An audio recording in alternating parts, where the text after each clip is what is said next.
No tšau. Jaa, ma just lõpetasingi ära. Just, et ei, ära mine see poest läbi. Ma kohe liigun ja siis ma hüppan ise läbi. Olgu, tšau. Oot selle ära või? Jaa, mul jooksis juhe nii kokku, et ma mõtlesin, ma homme värske päevaga tulistan, et nagunii tuleks täna midagi.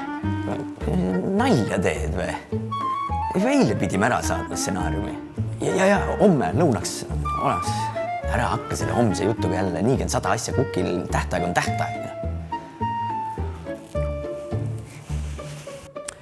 Tšau, kuule, mul tuli meelde, et mul oli tegelikult eile ühe reklaami tähtaeg, et ära hakka karjuma, mul on niigi pinge peal ju.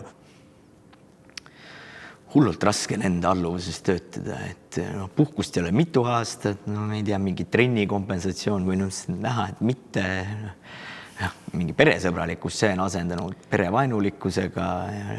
Tuimalt võetakse tööd vastu. Ega ma ei saa ka midagi teha, kui vahepeal tuleb tunni aega sama, mis 2 päevaga, et kuidas ma planeerin.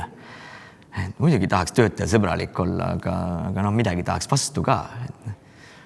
Kogu tootmine on tüübi taga, ma ei tea, et vahepeal tahaks talle palkagi maksta, saaks ainult varem minema, aga lahti ka ei saa lasta, keda sa võtad nii lähedalt seotud ka tegelikult. Täpselt selline tunne, et võtad töö vastu, aga ise pead ikka ära tegema. No tšau. Ja ma hakkagi kohe liikuma, just lõpetasin, et jah, ma juba liigun. Oot, sa lähed ära või? Mis nüüd on? Kuule. Just megapakkumine tuli, homme on casting, et magus ots, kui selle saaks, et täna oleks vaja lihtsalt tekst pähe tampida. Et nagu saates just tuli Inese lugu. If you give me a reason why once in a lifetime. Võimalus, sa kahetseks ise ka, kui sa ei prooviks.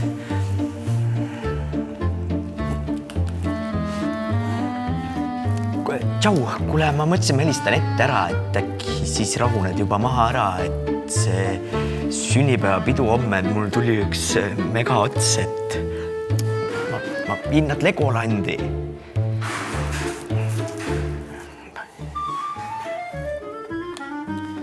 Ega ma ka kivist ei ole, et ikka kripeldab Kait poisi pärast. Ja ma saan ka sinust aru, aga ikkagi võiks veidi inimlikumalt võtta. Mul on ka elu, arusaadav. Teeme need tööd ära ja siis rohkem peale ei võta. Mine koju nüüd. Ma ei tea, ma ei ole kindel, kas mul on enam kuhu minna.